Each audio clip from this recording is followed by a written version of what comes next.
Hi guys, इस video में हम ये क्वेश्चन सॉल्व करेंगे जो डीपी की बहुत ही क्लासिकल प्रॉब्लम है, लॉन्गेस्ट इंक्रीजिंग सबसीक्वेंस। तो देखिए सवाल क्या होता है। सवाल वैसे नाम में ही सेल्फ एक्सप्लेनेटरी है, लेकिन फिर भी मैं आपको ये सवाल एग्जाम्पल के साथ एक बार समझाने की कोशिश करूंगा। तो लाइए देखते हैं। हमें एक एरे मिला है, ठीक है। ये उस एरे के एलिमेंट्स हैं। पढ़े रहने दो उनको साइड में, यहाँ लिख लेता हूँ। 10, 22, 9, 33, 21, 50, 41, 60, 80 एंड 1। तो इस एरे के आपको सारे सबसीक्वेंस कंसिडर करने हैं। अब सबसीक्वेंस और सब एरे में फ़र्क होता था। जैसे अगर मैं ए बी सी की टर्म्स में समझाऊँ तो इसके total n into n plus one by two, तो टोटल इसके 6 सब एरे, सब स्ट्रिंग हैं। सब स्ट्रिंग या सब एरे, सब स्ट्रिंग और सब एरे एक बात होती है। वो 6 हैं। वो कौन से हैं? A B C, B C और अकेला सी। ए से स्टार्ट होने वाले 3, बी से स्टार्ट होने वाले 2 और सी से स्टार्ट होने वाला 1। ये होते हैं सब स्ट्रिंग और सब एरे। पर सवाल इनके बारे में नहीं है। सवाल है सब सीक्वेंस के बारे में, या सबसेट भी जिन्हें कहते हैं। वो इसके 8 होते हैं। हर बंदे के पास 2 ऑप्शन होती है, मैं आऊँ या ना आऊँ। कुछ भी नहीं आया, सिर्फ सी आ गया, सिर्फ बी आ गया, बी और सी आ गए, सिर्फ ए आया, ए और सी आ गए, ए और बी आ गए, और ए बी सी आ गए। तो सवाल इनके बारे में है। इसको सब सीक्वेंस या सब सेट भी कहा जाता है, सबसेट, ठीक है। तो सवाल इनके बारे में है, सबसेट सब सीक्वेंस के बारे में। तो इस एरे के सारे सबसीक्वेंस कंसिडर करो, लेकिन उनमें से सिर्फ वही मान्य होंगे जो इंक्रीजिंग होंगे, और उन सारों में से जो सबसे लंबा सबसीक्वेंस है, इंक्रीजिंग भी है और उसमें लेंथ सबसे ज़्यादा, उसके अंदर एलिमेंट सबसे ज़्यादा है, तो वो सबसीक्वेंस आपको बताना है, उसकी लेंथ बतानी है बेसिकली, ठीक है। जैसे ऐसे एग्जाम्पल के तौर पे लेता हूँ। अगर मैं यहाँ तक की बात करता तो 10, 22 और 33 मेरा आंसर है। क्यों है मेरा आंसर? ये इसका सबसीक्वेंस है, बंदा बीच में छोड़ सकते हैं। इंक्रीजिंग है और सबसे लंबा है। इसके ऐसे सारे सबसीक्वेंस जितने पॉसिबल थे उनमें सबसे लंबा इंक्रीजिंग सबसीक्वेंस यही है, ठीक है। तो ये सवाल हमें सॉल्व करना है। तो लाइए शुरू करें। हम अपने डीपी की टैबुलेशन के वही तरीके इस्तेमाल करेंगे। अच्छा, एक सवाल मुझसे बार बार बच्चे पूछ रहे हैं कि मैं मेमोराइजेशन के बजाय टैबुलेशन को क्यों प्रेफर कर रहा हूँ। ऐसा कुछ नहीं है। मेमोराइजेशन में होता है कि आप रिकर्सिव सोल्यूशन फिगर आउट कर लीजिए और फिर क्वेश्चन बैंक पास कर दीजिए, मतलब एरे पास कर दीजिए जो भरकर आ जाएगा। मेमोराइजेशन में असल में आपको ये कभी पता नहीं चलता कि किस ऑर्डर में फिल हुआ, और टैबुलेशन में आप खुद फिल करते हैं तो आपको पता होता है किस ऑर्डर में आपने फिल किया। तो मेरी कोई प्रेफरेंस नहीं है, पर I generally like tabulation more these days. पर ऐसा भी कुछ नहीं है, किसी भी सवाल के अंदर मैं मेमोराइजेशन पे भी ड्रॉप कर जाता हूँ जहाँ मुझे ज़रूरत पड़ती है। तो गोइंग फॉरवर्ड कुछ सवालों को मैं मेमोराइजेशन से क्या करूँगा, कुछ को टैबुलेशन से क्या करूँगा, इसको मैं टैबुलेशन से करने वाला हूँ, ठीक है। तो ये देखिएगा, सबसे पहले आपको बनानी होती है अपनी डीपी। डीपी का स्टोरेज बनाना होता है। तो ये मैंने अपना डीपी का स्टोरेज डिफाइन किया, ठीक है। पहला काम होता है स्टोरेज बनाइए, मीनिंग असाइन कीजिए। हमने 3 स्टेप आपको बताए थे, storage and meaning first step. Second step, direction of the problem. Direction figure out करिए, छोटी प्रॉब्लम किस तरफ है, बड़ी प्रॉब्लम किस तरफ है, बड़ी से छोटी की तरफ हम सॉल्व किया करते हैं। Finally travel and solve. ये 3 स्टेप होते हैं। तो मैं अभी स्टोरेज बना रहा हूँ, स्टोरेज और मीनिंग असाइन कर रहा हूँ। मीनिंग जो असाइन करूंगा उसी पे डिपेंड करेगा कि अपना डायरेक्शन क्या होगी। डायरेक्शन पे डिपेंड करेगा कि हम ट्रैवल और सॉल्व कैसे करेंगे, ठीक है। तो याद रखिएगा ये 3 स्टेप्स, स्टोरेज एंड मीनिंग। पहले स्टोरेज डिफाइन करिए, मतलब असाइन करिए डब्बे को, सेल को। उसके बाद डायरेक्शन डिफाइन कीजिए, छोटी प्रॉब्लम किधर है, बड़ी प्रॉब्लम किधर है, और फाइनली ट्रैवल और करके सॉल्व कर दीजिए। तो ये मैंने बनाया अपना 2D एरे, 2D एरे नहीं 1D एरे ही बनाया। तो मैं किसी भी स्पॉट पर, यहाँ पर पता है क्या सॉल्व करने वाला हूँ, बहुत ध्यान से सुनिएगा, बहुत ध्यान से सुनिएगा। यहाँ पर मैं क्या सॉल्व करने वाला हूँ, इतने एरे का LIS नहीं स्टोर करने वाला। इतने एरे का लॉन्गेस्ट इंक्रीजिंग सबसीक्वेंस की लेंथ मैं यहाँ नहीं स्टोर करने वाला। मैं इतने एरे में सिर्फ उन LIS की, लॉन्गेस्ट LIS की लेंथ स्टोर करूंगा जो 21 पर खत्म होते हैं। ये इंपॉर्टेंट बात है। मैं इस एरे के LIS, सबसे लंबे इंक्रीजिंग सबसीक्वेंस की लेंथ स्टोर करूंगा, लेकिन मैंडेटरी है कि वो इंक्रीजिंग सबसीक्वेंस 21 पे खत्म होता हो। मैंने एक एक्स्ट्रा क्लॉज लगा दिया है, और LIS में एक क्लॉज होता नहीं है कि उसका किसी पर खत्म होना जरूरी है। मैंने एक एक्स्ट्रा क्लॉज लगा दिया। क्यों लगा दिया बाद में सोचेंगे, पर अभी मीनिंग सुन लीजिए। यहां पर क्या स्टोर कर रहा हूं, दिस एरिया का सबसे लंबा सबसीक्वेंस जो 21 पर खत्म होता है उसकी लेंथ यहां पर, सबसे लंबा इंक्रीजिंग सबसीक्वेंस जो 21 पर खत्म होता है उसकी लेंथ मैं यहां पर स्टोर करूंगा, ठीक है। तो बनते हुए देखिएगा। अच्छा, अगर मैं ऐसा स्टोर कर रहा हूं, ये मीनिंग असाइन कर रहा हूं, तो सबसे छोटी प्रॉब्लम इस तरफ है सिर्फ 10 तक का, और सबसे बड़ी प्रॉब्लम इधर है सबसे बड़ी प्रॉब्लम इधर है, 1 तक के लॉन्गेस्ट इंक्रीजिंग सब्सीक्वेंस 1 पर खत्म होने वाले। तो इस तरफ छोटी प्रॉब्लम है, इस तरफ बड़ी प्रॉब्लम है, तो इधर से इधर ट्रैवल करते हुए सॉल्व करेंगे इसे हम। ठीक है, तो अब लाइए 10 से स्टार्ट करें। तो यहां पर हमें क्या स्टोर करना है, यहां पर हमें क्या स्टोर करना है, 10 तक के सब्सीक्वेंस, इंक्रीजिंग सब्सीक्वेंस में सबसे लंबा सब्सीक्वेंस जो 10 पर खत्म होता है। तो देखो सिर्फ 10 तक के 2 ही सब्सीक्वेंस होते हैं, 10 या ब्लैंक।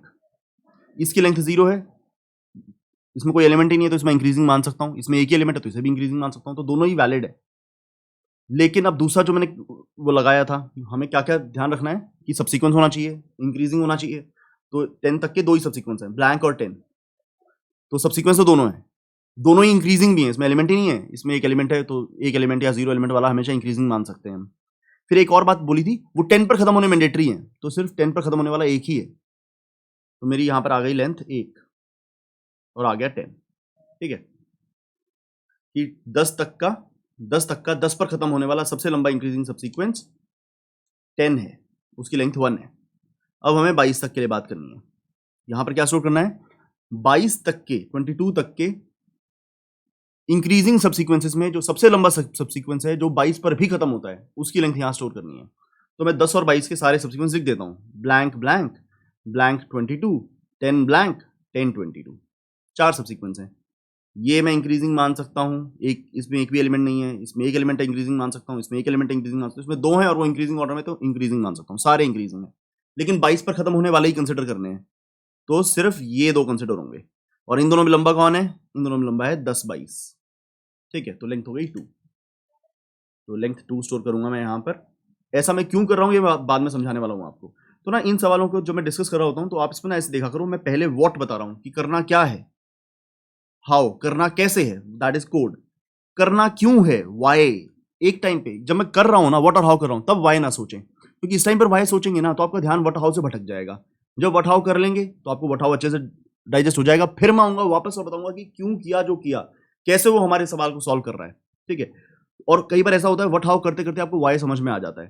तो जब आप व्हाट हाउ कर रहे हो, ये मैं सबको आपके ना एब्स्ट्रैक्शन समझा रहा हूँ, एब्स्ट्रैक्शन है कि जब आप व्हाट हाउ सोच रहे हैं कि क्या करना है कैसे करना है, उस टाइम पे क्यों ना सोचें, वो करना है, फिर हम वापस सोचेंगे कि क्यों करना था।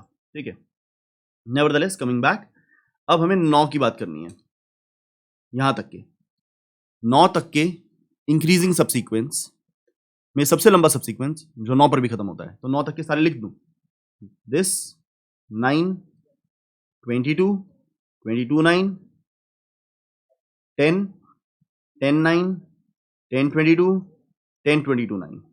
ठीक है, तो इसमें 9 पर खत्म होने वाले 4 ही हैं, बाकी तो हमें कंसिडर ही नहीं करने। हमने पहले ही बोला था जो जो 9 पर खत्म होंगे सिर्फ वही कंसिडर होंगे। अब उनमें से सिर्फ इंक्रीजिंग वाले, ये इंक्रीजिंग है, ये नहीं इंक्रीजिंग, तो इसको छोड़ दो, ये नहीं इंक्रीजिंग, इसको छोड़ दो, ये भी इंक्रीजिंग नहीं है, इसको छोड़ दो, तो सिर्फ एक ही सब्सीक्वेंस है, तो यहाँ पर आएगा सिर्फ 9। ठीक है, तो यहाँ पर सिर्फ 9 आएगा, क्योंकि बाकी या तो 9 पर खत्म नहीं होते थे या इंक्रीजिंग नहीं थे। ठीक है, तुम बोलोगे यार ऐसे हर एक को चेक थोड़े करेंगे, ऑफ कोर्स ऐसे चेक नहीं करेंगे, ये तो सिर्फ आपको समझाने के लिए था कि देखो हम स्टोर क्या कर रहे हैं। अगर आप समझ चुके हैं हम क्या स्टोर कर रहे हैं, तो अब मैं आपको बताऊंगा 33 के लिए क्या करेंगे। अब पहली बार मैं आपको वो सारे ड्रॉ करके नहीं दिखाऊंगा, अब दिखाऊंगा कि हम क्या कर सकते हैं। देखो यहां स्टोर्ड है 10 पर खत्म होने वाला सबसे बड़ा LIS, यहां स्टोर्ड है 22 पर खत्म होने वाला सबसे बड़ा LIS, यहां स्टोर्ड है 9 पर खत्म होने वाला LIS। अब 33 ये सोचेगा मैं इसके पीछे लग जाऊंगा तो 1033 बनेगा, मैं इसके पीछे लगूंगा, पहले वो सोचेगा क्या मैं इसके पीछे लग सकता हूं, मैं इससे बड़ा हूं तो इसके पीछे लग सकता हूं, मैं 22 से बड़ा हूं तो मैं 22 के पीछे भी लग सकता हूं, मैं 9 से बड़ा हूं तो मैं 9 के पीछे भी लग सकता हूं। तो 33 ये सोच रहा है इसके पीछे लगकर बड़ा LIS बनेगा, या 22 के पीछे लगकर बड़ा LIS बनेगा, या 9 के पीछे लगकर बड़ा LIS बनेगा। अब वो इनके पीछे लग रहा है तो ऑफकोर्स ये हमेशा 33 पर ही एंड होगा। ठीक है, और वो खुद को 9 से कंपेयर कर सकता है ये जानने के लिए कि मैं इसके पीछे लग सकता हूं कि नहीं लग सकता हूं, क्योंकि ये जो यहां पर LIS पड़ा है ना वो 9 पर खत्म हो रहा था, गारंटी है कि वो 9 पर खत्म हो रहा था, तो इसलिए उसको सिर्फ 9 से चेक करना काफी है। ठीक है, ये लास्ट बात शायद समझ में ना आई हो, इसको मैं दोबारा भी समझाऊंगा। तो यहां पर देखा इसके पीछे लग भी सकता हूं, इसके पीछे भी लग सकता हूं, इसके पीछे भी लग सकता हूं, इन तीनों में सबसे लंबा 1022 है, तो उसके पीछे लगने में सबसे ज्यादा फायदा है। तो यहां पर लेंथ आएगी 3 और सब्सिक्वेंस बनेगा 10 22 33। अब 21, क्या मैं 10 के पीछे लग सकता हूं, हाँ। क्या मैं 22 के पीछे लग सकता हूं, नहीं। क्यों नहीं लग सकते हो, क्योंकि 22 आपसे बड़ा है। अब आप 22 के पीछे लगोगे तो इंक्रीजिंग थोड़ा ही रह जाएगा। 9 के पीछे लग सकता हूँ, हाँ। 33 के पीछे लग सकता हूँ, नहीं, क्योंकि 33 से तुम छोटे हो। तो सिर्फ 2 जगह ऐसा है जिनके पीछे तुम लगकर इंक्रीजिंग सबसीक्वेंस बना सकते हो, 21 पे खत्म होने वाला, और दोनों की लेंथ सेम है, तो किसी के पीछे लग लो, कोई चॉइस नहीं है यहाँ पर ज्यादा। तो 10 21 भी 2 ही लेंथ का बनेगा, 9 21 भी 2 ही लेंथ का बनेगा, और असल में हमें एक्चुअल तो बताना ही नहीं है, हमें तो सिर्फ लेंथ बतानी है। तो जस्ट स्टोरिंग 2, ये तो आपको समझाने के लिए जो मैं नीचे ड्रॉ कर रहा हूँ। अब 50 आया, क्या मैं 10 के पीछे लग सकता हूँ? हाँ जी। 22 के पीछे हाँ जी। 9 के पीछे हाँ जी। 33 के पीछे हाँ जी। 21 के पीछे हाँ जी। किसी के भी पीछे लग सकता हूँ। किसी के भी पीछे लग सकते हो, तो किसके पीछे लगना पसंद करोगे? जो सबसे लंबा है। सबसे लंबा कौन है? 10 22 33। तो 4 आ गया, 10 22 33 50 50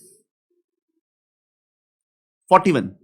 इसके पीछे yes yes yes yes yes no. 50 के पीछे नहीं लग सकता, बाकी सबके पीछे लग सकता है। और इनमें सबसे लंबा कौन था? 10 22 33। तो यहां पर आएगा 4 10 22 33 41। अब ठहर के एक बार दोबारा सोचो, आप स्टोर क्या कर रहे हो? हम 41 के नीचे ये स्टोर कर रहे हैं 41 तक के एरिया में। 41 तक के एरिया में सबसे लंबा LIS कौन सा है जो 41 पे खत्म होता हो? सबसे लंबा इंक्रीजिंग सबसीक्वेंस, इंक्रीजिंग होना चाहिए, सबसीक्वेंस होना चाहिए, सबसे लंबा भी होना चाहिए, और 41 पे भी खत्म होना चाहिए। कई बातें हो गई। LIS 41 सबसे लंबा होना चाहिए, किन में से? इंक्रीजिंग सबसीक्वेंसों में से जो 41 पे खत्म होते हैं। तो 41 पे खत्म होने वाले सारे सबसीक्वेंस देखो, उनमें से जो इंक्रीजिंग है उनको देखो, तो उनमें जो सबसे लंबा होगा वो यहां पर स्टोर होगा, उसकी लेंथ यहां पर स्टोर होगी। ऐसा हर जगह पर है, ठीक है। अब वापस एक चीज सोचनी है कि मैं ये क्यों स्टोर कर रहा हूं कि तुम्हारा वहां पर खत्म होना जरूरी है। देखो, मैं एक अजीब सी चीज मैंने एक्स्ट्रा डाल दी थी कि मैं 60 के नीचे ये स्टोर करूंगा। 60 के नीचे मैं 60 तक का सबसे बड़ा LIS स्टोर नहीं करूंगा। 60 के नीचे मैं वो LIS स्टोर करूंगा जो 60 पे खत्म होता हो। ऐसा क्यों? ऐसा क्यों? ऐसा इसलिए क्योंकि हर जगह 41 के नीचे 41 पे खत्म होने वाला है, 50 के नीचे 50 पे खत्म होने वाला है, 21 के नीचे 21 के ऊपर खत्म होने वाला है, 33 के ऊपर 33 पर खत्म होने वाला है। ऐसा नहीं है कि ये 22 पर खत्म हो जाए, इसका जरूरी है कि 33 पे ही खत्म हुआ होगा। ऐसा ऐसा होने से मुझे फायदा पता है क्या मिलता है? जब 60 ये सोचता है मैं 41 वाले सबसीक्वेंस के पीछे लग सकता हूं, तो वो कॉन्फिडेंस के साथ सिर्फ अपनी वैल्यू 41 से कंपेयर कर सकता है, क्योंकि उसे मालूम है इसका सबसीक्वेंस 41 पे ही खत्म हुआ होगा। अगर ये इससे बड़ा है तो इसके सबसीक्वेंस के नीचे चिपक पाएगा, ठीक है। अगर ये 41 पे खत्म नहीं होता तो 60 को शक होता कि मैं इसके पीछे लग भी सकता हूं, नहीं लग सकता हूं। क्यों? मान लो कि ये होता 60 के बजाय 49, और 41 के नीचे ना हम 41 पर खत्म होने वाला LIS नहीं, 41 तक का सबसे बड़ा LIS स्टोर करते, तो यहां पर 50 वाला भी स्टोर हो सकता था। अब 49 41 को कंपेयर करके देखता मैं इससे बड़ा हूं, लेकिन इसके पीछे चिपक नहीं सकता। क्यों नहीं चिपक सकता? ये तो 50 पे खत्म हो रहा है, ठीक है। तो ये वाली बात जहन में ध्यान से बिठाइएगा कि मैंने ऐसा क्यों रखा है कि 41 के नीचे 41 पर खत्म होने वाला LIS होना चाहिए। ऐसा होने से जब 60 41 को देखता है तो वो कॉन्फिडेंस के साथ ये जानता है मैं इससे बड़ा हूं, ये LIS 41 पे खत्म हो रहा होगा, तो मैं इसके पीछे चिपक सकता हूं। तो 60 इसके पीछे, इसके पीछे, इसके पीछे, इसके पीछे, इसके पीछे, इसके पीछे, इसके पीछे, सबके पीछे चिपक सकता है। फायदा किसके पीछे चिपकने में है? जो सबसे लंबे हैं, और ऐसे 2 हैं, तो इनमें से किसी के पीछे चिपका दो, फर्क नहीं पड़ता किसके पीछे चिपकाया, आपकी लेंथ से मतलब आपको 5 बनेगी वो। तो 10 22 33 50 60 लिखें या 41 60 लिखें, आपकी मतलब मर्जी है, ठीक है। अब 80 इनमें से सबके पीछे चिपक सकता है, लेकिन उसे सबसे ज्यादा पसंद आएगा 60, क्योंकि ये 5 लेंथ का है, तो वो उसी के पीछे चिपकेगा। 10 22 33 50 60 80। अब आया 1, मैंने जान के 1 को लास्ट में डाला है। 1 किसी के पीछे नहीं चिपक सकता, ना इसके पीछे, ना इसके पीछे, ना इसके पीछे, ना इसके पीछे, ना इसके पीछे, ना इसके पीछे, ना इसके पीछे, क्योंकि किसी से भी बड़ा ही नहीं है वो। तो किसी से बड़ा नहीं है, तो जब ऐसा बंदा आता है ना, वो अकेला रहता है। जैसे ऐसा 9 ने भी किया था, वो किसी के पीछे चिपक नहीं पाया था, तो अकेला रहना पड़ेगा उसको। एक लेंथ का सबसीक्वेंस, तो मतलब आप मुझे कहोगे कि 1 पर खत्म होने वाला सबसे बड़ा LIS बताओ, 1 पर खत्म होने वाला सबसे बड़ा इंक्रीजिंग सबसीक्वेंस बताओ, तो हम बोलेंगे अकेला एक अकेला आएगा, किसी के पीछे चिपक तो पाएगा नहीं। तो सबसे लंबे 1 पर खत्म होने वाला सबसे बड़ा सबसीक्वेंस एक ही लेंथ का होगा, और उसमें 1 ही पड़ा होगा, या मैं यहाँ पे कम से कम 3 डाल देता हूँ ताकि आपको क्लैरिटी रहे। तो एक लेंथ का होगा और वो 3 इटसेल्फ होगा और नथिंग एल्स। अब आपका ओवरऑल आंसर क्या बनेगा? आपके पास ना 10 पर खत्म होने वाले LIS की लेंथ पड़ी है, 22 पर खत्म होने वाले LIS की लेंथ पड़ी है, 9 पर खत्म होने वाले LIS की लेंथ पड़ी है, so on and so fourth. आपके पास हर पॉइंट पर खत्म होने वाले LIS की लेंथ पड़ी है। अब एक बात सोच के देखो, जो पूरे एरे का LIS होगा वो कहीं ना कहीं तो खत्म होगा ना, और आपके पास हर पॉइंट पर खत्म होने वाले LIS की लेंथ पड़ी है, तो आपका आंसर पता है क्या होगा? जो इस पूरे एरे में, जो इस पूरे DP एरे में सबसे बड़ी वैल्यू है, दैट इज 6। आपका आंसर होगा 10, 22, 33, 50, 60, 80। ये आपका आंसर होगा। मैं उम्मीद करता हूं ये समझ में आया होगा आपको। ठीक है, लास्ट डब्बे की वैल्यू आंसर नहीं होगी, इसी में लास्ट में 3 में डाला है। लास्ट में 3 इसीलिए डाला है ताकि आप लास्ट डब्बे की वैल्यू ना उठा सकें, आप ये समझ सकें कि जो पूरे एरे का एलआईएस होगा उसको कहीं ना कहीं तो खत्म होना ही है ना। और हमारे पास क्या पड़ा है इस एरे में, हर पॉइंट पर खत्म होने वाला एलआईएस पड़ा है, हर पॉइंट पर खत्म होने वाला एलआईएस पड़ा है, उसे कहीं ना कहीं खत्म होना ही था। हर पॉइंट पर खत्म होने वाला एलआईएस हमारे पास पड़ा है। हमारा ओवरऑल आंसर क्या होगा, पूरे एरे में जो मैक्सिमम वैल्यू है दैट। ठीक है, तो लाइए अब से कोड करें। आई थिंक कि वाई मैंने कवर कर दिए हैं। अब जाते हैं इसका हाउ करते हैं। व्हाट बता चुका हूं, वाई हो चुके हैं, अब जाओ हाउ करते हैं इसका। ठीक है, तो ये रहा इनपुट विनपुट खुद ही लेना पड़ेगा, कोई नहीं जी, जब बुरे दिन आते हैं तो इनपुट लेना पड़ता है। तो स्कैनर बनाया,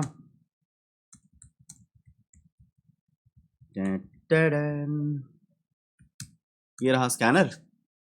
सबसे पहले इनपुट लिया कि कितने एलिमेंट हैं, कितना लोग हो, फिर हमने बनाया एरे, फिर हमने लूप लगाकर एरे में डेटा ले लिया।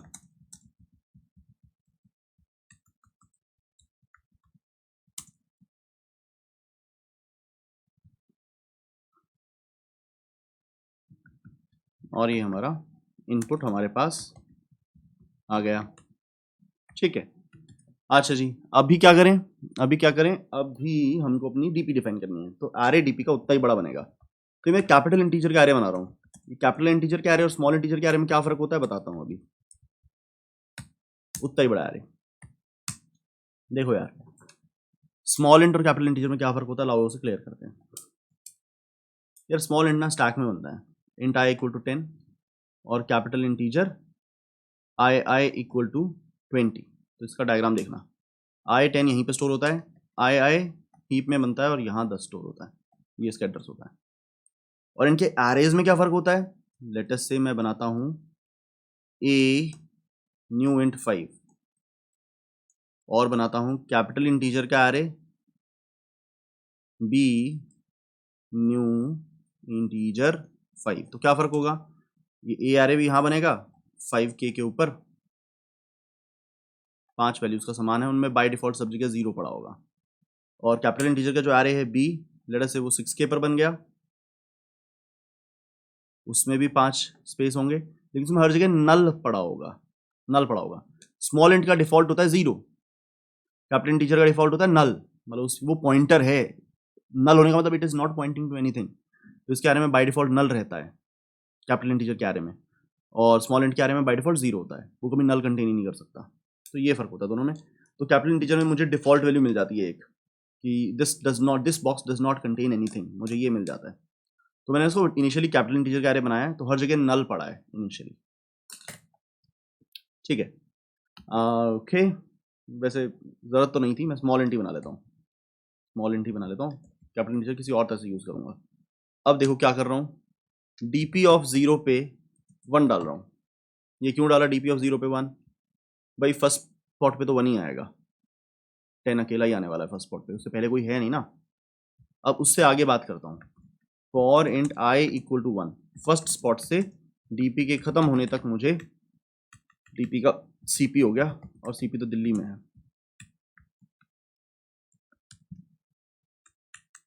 ठीक है, तो हमने आई इक्वल टू 1 से लेकर डीपी डॉट लेंथ तक लूप लगाया। मैं जब इस लूप में घुसूंगा ना, तो डीपी ऑफ आई की वैल्यू कैलकुलेट करने के लिए आया हूँ। लेटर से जब मैं इस लूप के अंदर आई की वैल्यू इसके बराबर लेकर आया, इसके बराबर लेकर आया, ठीक है, तो मैं इस स्पॉट की वैल्यू सॉल्व करने के लिए आया हूँ। तो मैं पता क्या करूंगा, इससे पहले वाले सारे बंदों को विजिट करूंगा, एक लूप और चलाऊंगा अंदर, इन सबको विजिट करूंगा और देखूंगा 50 उनसे बड़ा है कि नहीं। अगर 50 उनसे बड़ा होगा तो मैं उनकी ये वाली वैल्यू कंसिडर करूंगा और इसमें से मैक्स ढूंढूंगा, जो सबसे बड़ा होगा उससे +1 करके यहां डाल दूंगा। ठीक है, तो देखते हैं, दोबारा बताता हूं, मैं 50 के लिए आया, जैसे 50 के लिए आया तो मैं इसको देखूंगा, क्या मैं इससे बड़ा हूं, हाँ मैं बड़ा हूं, इससे बड़ा हूं, हाँ मैं बड़ा हूं, इससे बड़ा हूं, हाँ मैं बड़ा हूं, इससे बड़ा हूं, हाँ जी, 21 से बड़ा हूं, हाँ जी, तो मैं इनमें से किसी के पीछे लग सकता हूं। तब इनकी जहां जहां टिक लगा है उनके मैक्स ले लूंगा, तो इसका मैक्स आएगा 3, तो 3 + 1 4 यहाँ स्टोर करूँगा, ठीक है। तो अब जैसे 41 के लिए एक बार दोबारा करके दिखाता हूँ, 41 के लिए करके दिखाता हूँ ताकि आप समझ सकें। 41 यहाँ सॉल्व हो रहा है, तो वो इसको भी चेक करेगा, इसके पीछे लग सकते हैं, हाँ जी लग सकते हैं, क्योंकि 10 तो छोटा है 41 से। इसके पीछे भी लग सकते हैं, इसके पीछे भी लग सकते हैं, इसके पीछे भी लग सकते हैं, इसके पीछे भी लग सकते हैं, इसके पीछे नहीं लग सकते हैं, क्योंकि 41 50 से बड़ा नहीं है। तो इस एरिया में, अपने से पहले वाले एरिया में, 41 को जब सॉल्व करें तो अपने से पहले वाले एरिया में आप पहले चेक करें आप किसके पीछे लग सकते हैं। तो आप इन सब के पीछे तो लग सकते हैं, 50 के पीछे नहीं लग सकते। तो अब इसका मैक्स ले लीजिए, इसका मैक्स है 3, तो 3 + 1 4 आएगा। अगर ये 50 41 से छोटा होता तो ये भी मैक्स में इन्वॉल्व होता, फिर हम यहाँ पर 5 स्टोर करते। अगर ये 39 होता ना तो यहाँ पर आ जाता 5, 39 होता तो, अगर यहाँ ये 39 होता, अगर ये 39 होता तो जब 41 इवेलुएट होता तो इसको भी यूज करते, हम इसका मैक्स लेते और 4 + 1 5 यहाँ स्टोर होता, पर वो तो 50 है, वो 39 है नहीं, ठीक है। तो लाइए अब देखिए, मैं मैक्स निकालने की इच्छा रखता हूँ, मैक्स निकालने की मैं इच्छा रखता हूँ। इंट मैक्स इक्वल टू 0, मैंने लूप लगाया जे का 0 से, बिल्कुल छोटे से, जे लेस देन आई पे आने की जरूरत नहीं है, उससे पहले पहले तक लूप लगाया, ठीक है। तो अब मैं क्या करूंगा, अगर array of J array of I से छोटा है तभी इस वैल्यू को कंसिडर करना है, ठीक है, तभी इस वैल्यू को कंसिडर करना है। और डीपी ऑफ जे, फिर मुझे मैक्स निकालना है ना, डीपी ऑफ जे मैक्स से बड़ा है तो मैक्स को अपडेट कर दें, max equal to DP of J. तो जब मैं इस लूप से बाहर आऊंगा तो मेरे पास मैक्स आ चुका होगा।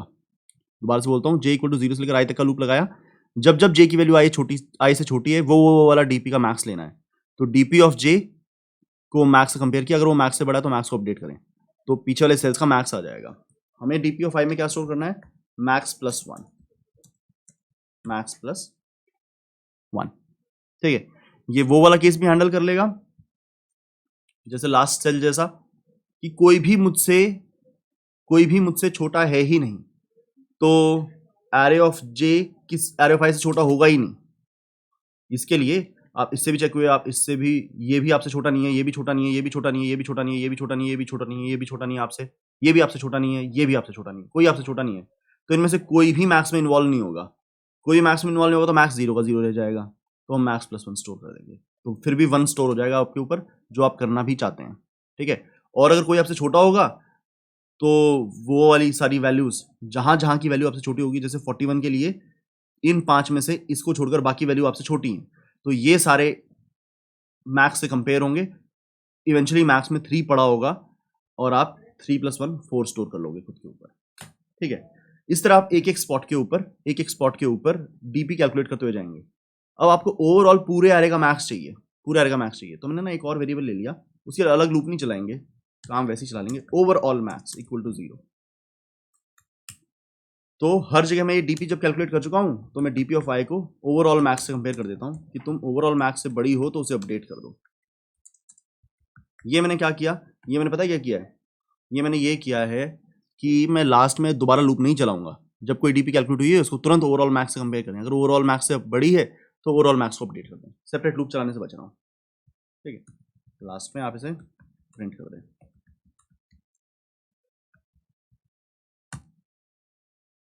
तो मेरी तरफ से डन है, लाइए इसे रन दे के देखते हैं। नो सच एलिमेंट फाउंड, ऐसा ना कहो, देखें भाई क्या हो गया, नंबर एन नंबर्स, तो मैंने नंबर लिया, अच्छा ये क्या लिख दिया,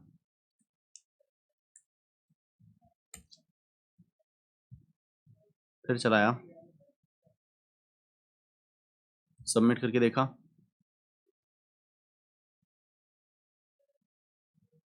wrong answer, 1 out of 6 test cases, एक टेस्ट केस फेल हो गया। हाँ जी देखें क्या फेल हुआ है, तो मैं टेस्ट केसेस डाउनलोड कर लेता हूँ। तो ये रहा इनपुट, एरे में एक ही एलिमेंट था 64, एक्सपेक्टेड आउटपुट था 1 और एक्चुअल आउटपुट आया 0। तो ऐसा क्यों हुआ? हाँ जी, क्योंकि मैंने पहला एलिमेंट बाहर ही डील कर दिया था और उसके पहले एलिमेंट के लिए लूप चलाया ही नहीं। ऐसा इसलिए हुआ। तो हम ऐसा करें ना, पहले एलिमेंट को पहले से डील नहीं करते हैं, 0 से लूप चला लेते हैं, तो उसमें मैक्स 0 रह जाएगा, तो TP5 में फिर भी 1 डल जाएगा, तो ओवरऑल मैक्स में वो अपडेट हो जाएगा। ठीक है, तो आइए अब इसे एक बार सबमिट करके देखते हैं। एक एरे वाला एलिमेंट फूट गया था, तो अब करेक्ट आंसर है। तो उम्मीद करता हूँ आपको समझ में आया होगा, उम्मीद करता हूँ मज़ा आया होगा। ठीक है, तो मिलते हैं अगले सवाल में। Thank you very much, bye bye. अच्छा नहीं, एक चीज़ हमें यहाँ पर बहुत इंपॉर्टेंट डिस्कस करनी है। आप मुझसे पूछते रहते हैं इसकी टाइम एंड स्पेस कम्प्लेक्सिटी कितनी है। स्पेस बेटा देखो कि आ रही तो लिया है डीपी का एन साइज का, तो इसकी स्पेस कम्प्लेक्सिटी है ON। टाइम कम्प्लेक्सिटी कितनी है? बाहर आई का लूप चल रहा है, अंदर जे का लूप चल रहा है, जे का लूप आई तक चल रहा है, तो अगर प्रिसाइजली बोलोगे तो n इंटू एन प्लस 1/2, बाकी यूँ पूछोगे तो n स्क्वायर कम्प्लेक्सिटी है ना। तो n स्क्वायर टाइम कम्प्लेक्सिटी में मैं इसको कर पा रहा हूँ, स्पेस कम्प्लेक्सिटी ON है। अच्छा, तो एक और बात मैं बोलूँगा, क्या ये LIS का बेस्ट तरीका है? नहीं जी, LIS का एक बेटर तरीका भी एग्जिस्ट करता है जो n log n में भी सॉल्व करता है। तो अभी मैंने वो नहीं कराया है, वो भी करेंगे, अलग क्वेश्चन के अंदर करेंगे। इस क्वेश्चन में हम n स्क्वायर का सोल्यूशन देकर ही छोड़ रहे हैं। Thank you very much, bye bye.